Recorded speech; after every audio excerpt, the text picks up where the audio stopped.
আসসালামু আলাইকুম। ইরানে যখন হামলা হয় আমেরিকার তরফ থেকে, ইরানের তো পরমাণু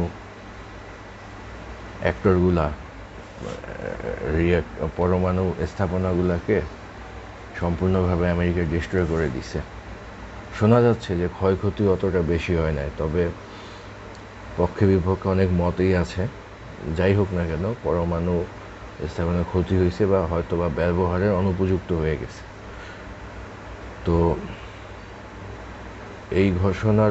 এই হামলার পরে আমেরিকার প্রেসিডেন্ট বলেছিলেন যে এখন শান্তির সময়, মানে উনি শান্তি চাচ্ছেন। আর ইসরায়েলের প্রেসিডেন্ট বলছে যে আগে ফার্স্ট কামস স্ট্রেংথ দেন পিস।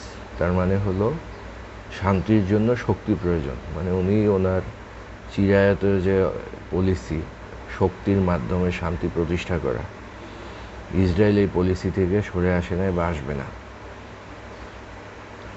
তার মানে হলো যে পরমাণু স্থাপনা ধ্বংসের মাধ্যমেই এই যুদ্ধের শেষ হয়ে গেছে, বিষয়টা এমনটা মনে হচ্ছে না। আমেরিকা বরাবরের মতোই ইরানের সাথে হঠকারী আচরণ করে আসছে। সর্বশেষ আমরা দেখলাম যে 2 সপ্তাহ সময় দিছে, কিন্তু এই 2 সপ্তাহের আগেই সে ইসরায়েলের পক্ষ নিয়ে হামলা করেছে ইরানে। 2 সপ্তাহ সময় যদি দিত ইরান কি একেবারে আহামরি কিছু করতে পারতো এর মধ্যে? তা কিন্তু না।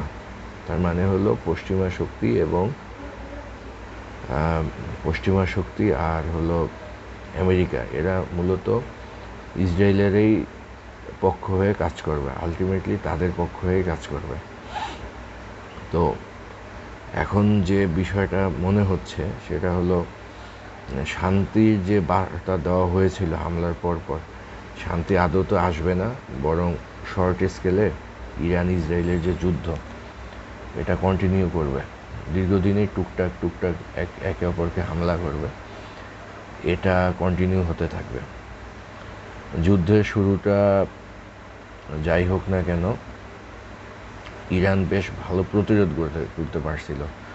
যদিও ইরানের এয়ার ডিফেন্স সিস্টেম আর হলো ইরানের টার্গেট কিলিং ঠেকানোর যে সক্ষমতা, গোয়েন্দা তৎপরতা, এগুলো অনেক দুর্বল।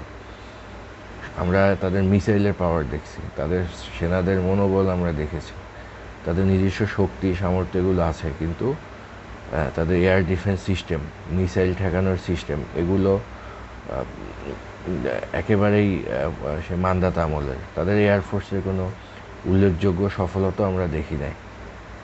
ফলে এই যুদ্ধ যদি হালকা সীমিত শর্ট স্কেলের যুদ্ধ হয়, তো সেই যুদ্ধেও ক্ষয়ক্ষতি ইরানেরই বেশি হবে মনে হচ্ছে। যাই হোক, এত কিছুর পর ইরানের জন্য প্রশংসা যে এতগুলো শক্তিকে মোকাবেলা করে, এত স্যাংশন মোকাবেলা করে তারা এই পর্যায়ে আসতে পারছে। ইরানের সাথে অন্তত পক্ষে একটা সম্মানজনক অবস্থায় আক্রান্ত হয়েছে ইরান আমেরিকা দ্বারা, কিন্তু অত একটু সম্মানজনক একটা ব্যাপার ছিল, মুখ রক্ষার একটা ব্যাপার ছিল। তো এই জন্য পুরো কৃতিত্ব হলো ইরানের, তাদের শক্তিকে সমীহ করছে সবাই। তো এখন কি হতে পারে? এখন যেটা মনে হচ্ছে যে হরমুজ প্রণালী নিয়ে একটা পদক্ষেপ ইরান নিতে পারে, তবে সেটা প্রতীকী, খুব বেশি একটা ইম্প্যাক্ট ফেলবে না, এবং হয়তো ইরান নিজেদের গুছানোর দিকে বেশি মনোযোগী হবে, যদি না পশ্চিমা বা ইসরায়েল এরা কোনো বাহানা নিয়ে আবার নতুন কোনো উসিলায় ইরানে আক্রমণ করে, বা ইরানে যদি তারা আবার নতুনভাবে আক্রান্ত করার চেষ্টা করে, সেক্ষেত্রে কথা ভিন্ন। সেক্ষেত্রে হয়তো এই যুদ্ধ আবার ভীষণ আকার ধারণ করবে সহসাই। তো সেক্ষেত্রে হয়তো ইরানের রেজিম চেঞ্জ হয়ে যেতে পারে। তো আমার মনে হচ্ছে ইরানের বর্তমান রেজিমই ঠিক আছে। তো এই রেজিমটা থাকলে ইরানের এত বাধা বিপত্তি কাটায় ওঠার জন্য এরা বেশ আন্তরিকভাবেই কাজ করতেছে। তো অনেক সীমিত সম্পদ নিয়েও তারা যথেষ্ট ভালো পারফরমেন্স দেখিয়ে আসতেছে। এই রেজিমটাই থাকা দরকার। এই রেজিম থাকলে অ্যাটলিস্ট ইসরায়েলের যে উগ্রতা সেইটার জবাবে, আগ্রাসী যে চিন্তাভাবনা সেইটার জবাবে এই রেজিমটা ভালো কাজ করতেছে, ইরানে বেশ ভালোভাবেই পারফর্ম করতেছে। তো এখন দেখার বিষয় যে আমেরিকা কতটা ইসরায়েলের পক্ষ হয়ে কতটা নামতে পারে যুদ্ধের মাঠে বা কূটনৈতিক মাঠে। কারণ ইরান এখন মনে হচ্ছে যে কূটনৈতিক মিত্র, সামরিক মিত্র বাড়ানোর জন্য বেশি প্রচেষ্টায় লিপ্ত আছে। কারণ হলো অলরেডি ইরানের যে পররাষ্ট্রমন্ত্রী উনি রাশিয়ার প্রেসিডেন্টের সাথে দেখা করতে গেছেন। বেশ উল্লেখযোগ্য একটা অগ্রগতি হতে পারে এক্ষেত্রে। আবার চীনের সাথে তাদের যোগাযোগ আছে। সর্বশেষ শোনা যাচ্ছে যে ভারত এবং পাকিস্তান এদের প্রেসিডেন্টের সাথেও, প্রধানমন্ত্রীর সাথেও কথা হয়েছে ইরানের প্রেসিডেন্টের। তো সেটা যদি হয়, এটা একটা ভালো উদ্যোগ হবে। একটা সামরিক মিত্র দরকার। ইরানের পক্ষে শক্তিশালী অবস্থান নিয়ে কেউ যুদ্ধ করবে, এই অবস্থায় মানে যুদ্ধের মাঠে সহযোগিতা করবে, প্রত্যক্ষ সহযোগিতা, এরকম অবস্থায় কাউকে দেখা যায় না।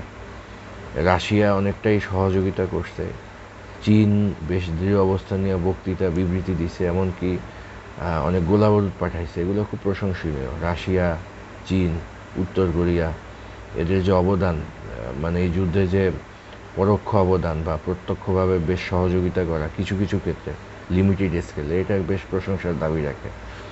তো ইরান হয়তো বা এদিকে বেশি মনোযোগী হবে। তাদের আকাশ প্রতিরক্ষা, তাদের এয়ার ডিফেন্স, এয়ারফোর্স এবং এই যে ন্যানো টেকনোলজি বা টেকনোলজিক্যাল ডেভেলপমেন্টে হয়তো বা মনোযোগী হবে। এতদিনও মনোযোগ ছিল, কিন্তু এই অবরোধগুলোর কারণে আসলে পশ্চিমা টেকনোলজির কারণে সব কিছু হেরে যাচ্ছে। তো এগুলোর দিকে, বিশেষ করে এয়ারফোর্সের দিকে বেশি মনোযোগী হওয়া দরকার ইরানের।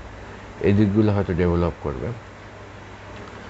তো এখন দেখার বিষয়, কিন্তু ইসরায়েল আসলে কি করবে। এই সর্বশেষ গতকাল তো ইসরায়েল ইরানে হামলা করছে। ইরানের সবচেয়ে বড় একটা মিসাইল ঘাঁটি তারা উড়াই দিছে।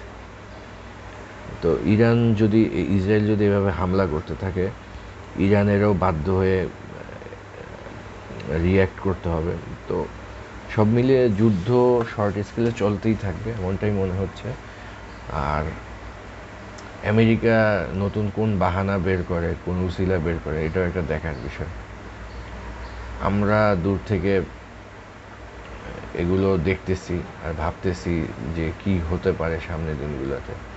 তো বাংলাদেশে যখন এইরকম পরিস্থিতি সামনে আসবে, যুদ্ধের পরিস্থিতি, বাংলাদেশের কি এমন বিশেষ সামর্থ্য আছে যা দিয়া ইরানের মতোই 10 দিন টিকে থাকতে পারবে? আমাদেরকে দৌড়াইয়া চীনের কাছে যাইতে হবে, আমাদেরকে দৌড়াইয়া আর এক দেশের কাছে আত্মসমর্পণের জন্য যেতে হবে।